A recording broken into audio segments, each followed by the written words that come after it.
Đây đâu đấy? Cô trải ra ngồi đúng vừa chân luôn. Trải ra lưỡi à? Ra đây chỉ rất đằng sau đi.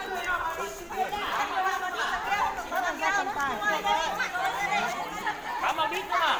Rồi, tầm này được chưa? Được chưa?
Hiền ơi, kiểm tra lại xem là cái chỗ nào có hai cốc cho nó cứng không thì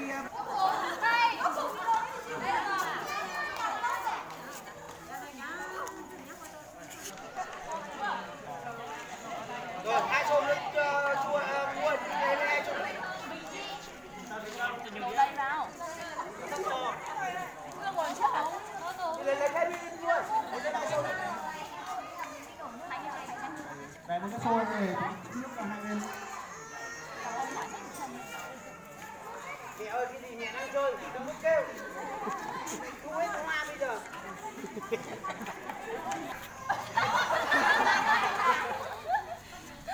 Một, hai, để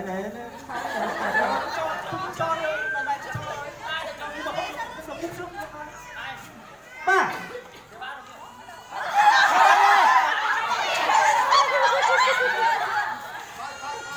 Một, hai, ba, bắt đầu.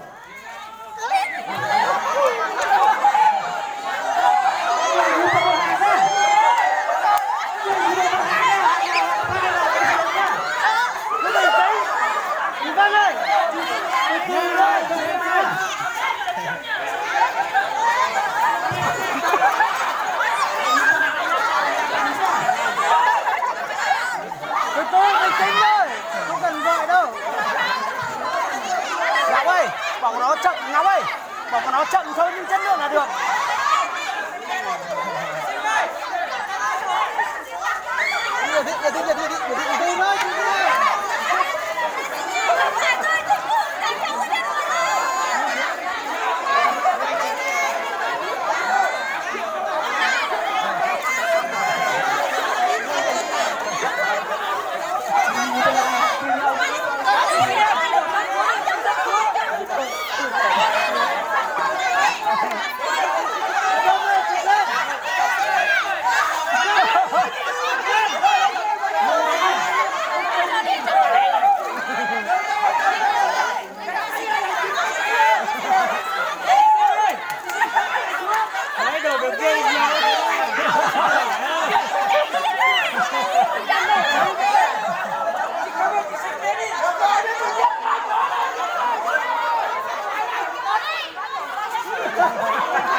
Nó không nhiều.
đi qua đầu nhá. Đi qua đầu nhá. Mình chỉ có cái tay thôi. Mình chỉ có cái tay thôi. Mình chỉ rồi. Anh chỉ mình cái rồi. 3 2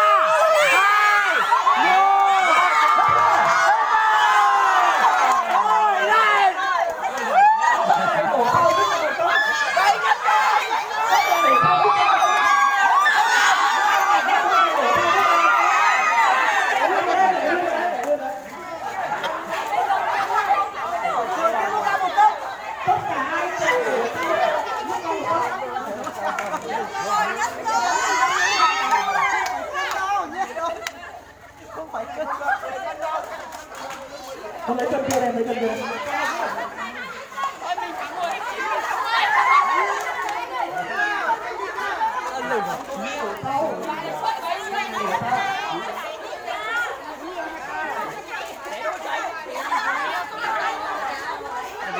Chú dành thôi mà.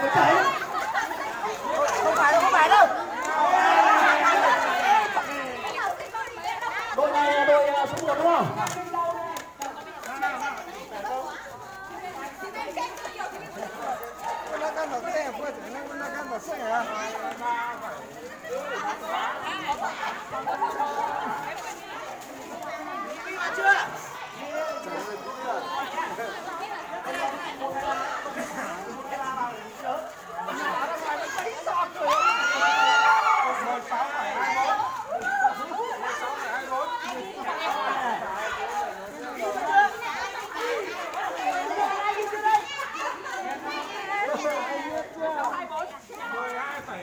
Tướng tốt tao á.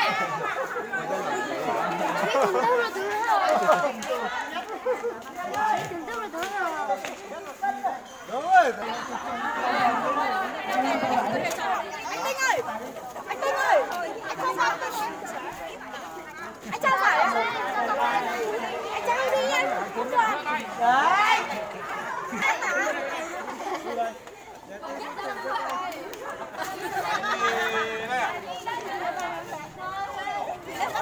Em nói trước dòng ra nè đấy.